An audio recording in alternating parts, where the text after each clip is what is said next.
Puji Tuhan. Selamat pagi. Salam sejahtera bagi kita sekalian. Umat Tuhan, umat yang dikasihi Tuhan.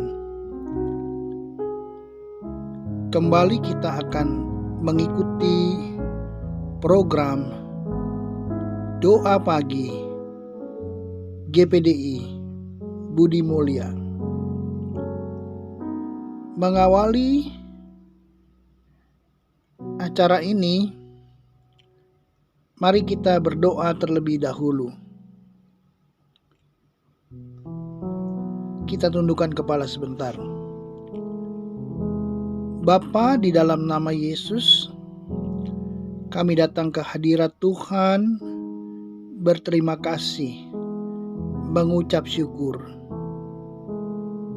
Sebentar kami akan merenungkan firman Tuhan. Kiranya Roh Kudus menolong kami. Di dalam nama Yesus kami sudah berdoa. Amin. Pembacaan ayat firman Tuhan dari Matius pasal yang ke-6 ayatnya yang ke-12. Dan ampunilah kami akan kesalahan kami, seperti kami juga mengampuni orang yang bersalah kepada kami. Puji Tuhan.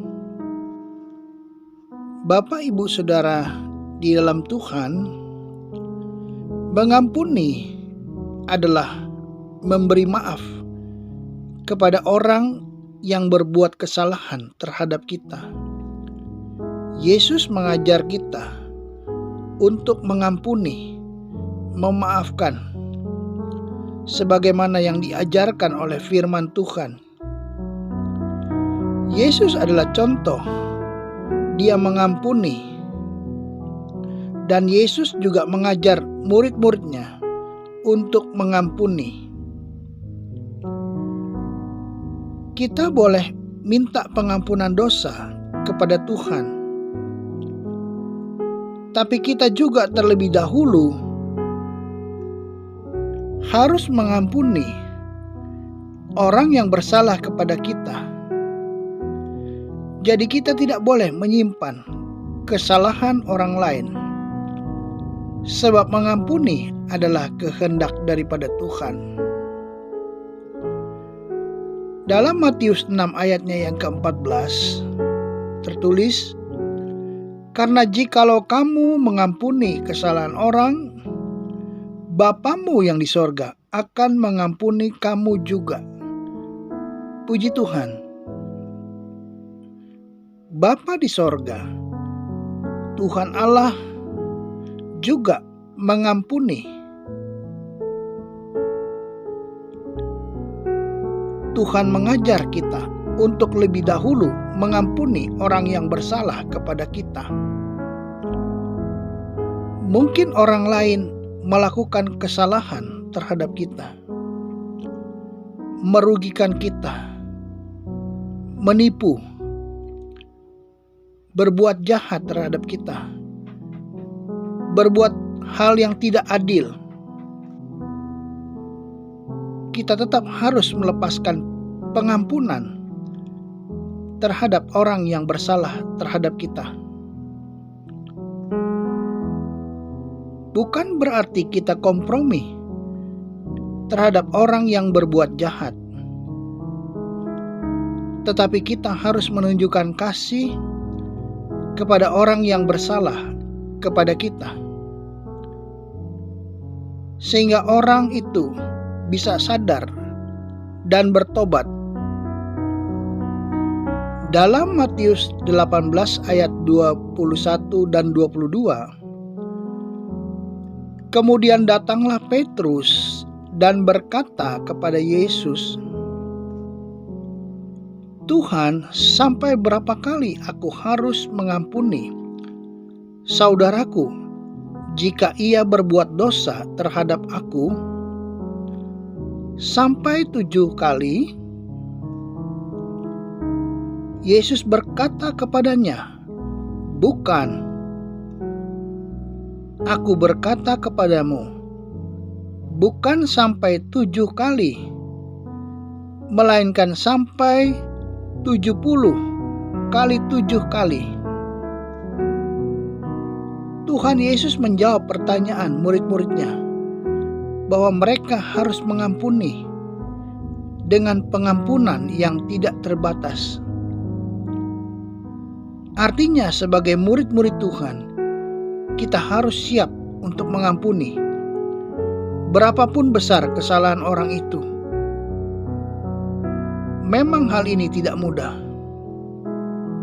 untuk mengampuni, tetapi kita harus mengerti bahwa ketika Tuhan mengajar kita untuk mengampuni, Tuhan mau kita berdamai dengan orang yang berbuat salah, tetap mempunyai hubungan yang baik, tetap bersikap baik.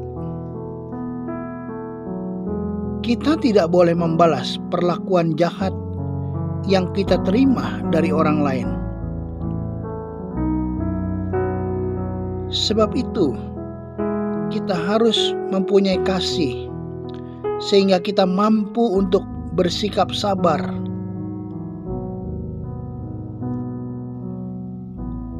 Untuk mengampuni. Mengapa kita harus mengampuni? Karena kita adalah anak-anak terang yang tidak sama dengan orang yang hidup dalam kegelapan, yang tidak mengenal Tuhan. Matius 5 ayat yang ke-16. Demikianlah hendaknya terangmu bercahaya di depan orang, supaya mereka melihat perbuatanmu yang baik dan memuliakan Bapamu yang di sorga. Kita harus tetap melakukan yang baik, supaya kita dapat menjadi contoh dan teladan, supaya nama Tuhan dapat dipermuliakan. Kita tidak boleh membalas yang jahat terhadap mereka yang berbuat jahat terhadap kita. Kita tidak boleh menjadi dendam karena sakit hati, karena kecewa. Kita harus melepaskan pengampunan, supaya jangan sampai kita hidup terus-menerus dalam dosa. Karena dendam, tidak bisa mengampuni, selalu mengingat kesalahan orang lain. Kolose 3 ayat yang ke-13. Sabarlah kamu seorang terhadap yang lain, dan ampunilah seorang akan yang lain, apabila yang seorang menaruh dendam terhadap yang lain, sama seperti Tuhan telah mengampuni kamu, kamu perbuat jugalah demikian. Puji Tuhan. Bapak, Ibu, Saudara, mari kita belajar bersikap sabar terhadap orang-orang yang melakukan kesalahan terhadap diri kita. Mintalah kekuatan, kesanggupan dari Roh Kudus supaya mampu mengampuni, sehingga ada damai di dalam hati kita. Karena orang yang tidak bisa mengampuni, yang mendendam, tidak mempunyai damai di dalam hatinya dan hidupnya. Mereka tidak bisa hidup tenang di dalam hidupnya. Karena orang yang hidup dalam kebencian, dendam, juga tidak mendapat tempat di dalam sorga. Hal ini tertulis di dalam 1 Yohanes 3 ayatnya yang ke-15. Sebab setiap orang yang membenci saudaranya adalah seorang pembunuh manusia. Dan kamu tahu bahwa tidak ada seorang pembunuh yang tetap memiliki hidup yang kekal di dalam dirinya. Oleh sebab itu, mari kita melepaskan pengampunan terhadap orang yang bersalah kepada kita. Kita tetap taat dan setia, sekali Yesus tetap Yesus. Amin. Mari kita berdoa. Bapa, di dalam nama Yesus, kami datang ke hadirat Tuhan, berdoa merendahkan diri. Kami mohon Tuhan, kiranya Engkau memberkati setiap mereka yang mengikuti program doa pagi hari ini. Bagi mereka yang bekerja, Tuhan berkati di dalam nama Yesus. Yang beraktivitas, apapun aktivitas mereka, Tuhan berkati di dalam nama Yesus. Mungkin ada di antara mereka yang mengalami sakit penyakit, Tuhan sembuhkan, Tuhan pulihkan di dalam nama Yesus. Yang menghadapi jalan buntu, Tuhan buka jalan di dalam nama Yesus. Masalah pekerjaan, masalah rumah tangga, apapun yang dialami oleh umat-Mu pada saat ini, kami berdoa, Tuhan tolong nyatakan kuasa-Mu di dalam nama Yesus. Berikan pertolongan kepada mereka, berikan kemenangan kepada mereka semua. Engkau berikan damai sejahtera sepanjang hari ini Tuhan. Tuhan tolong nyatakan kuasa-Mu Tuhan. Kami berdoa bagi pemimpin kami, bagi pemerintah kami, dari yang tertinggi sampai yang terendah. Tuhan memberkati. Tuhan berkati kota Jakarta, Tuhan berkati Indonesia, Tuhan berkati negara kami. Kiranya Tuhan semua mendatangkan kebaikan. Biarlah nama Tuhan dipermuliakan di dalam hidup kami semua. Kami akan mengakhiri doa pagi ini Tuhan. Hanya di dalam nama Tuhan Yesus Kristus kami sudah berdoa. Amin.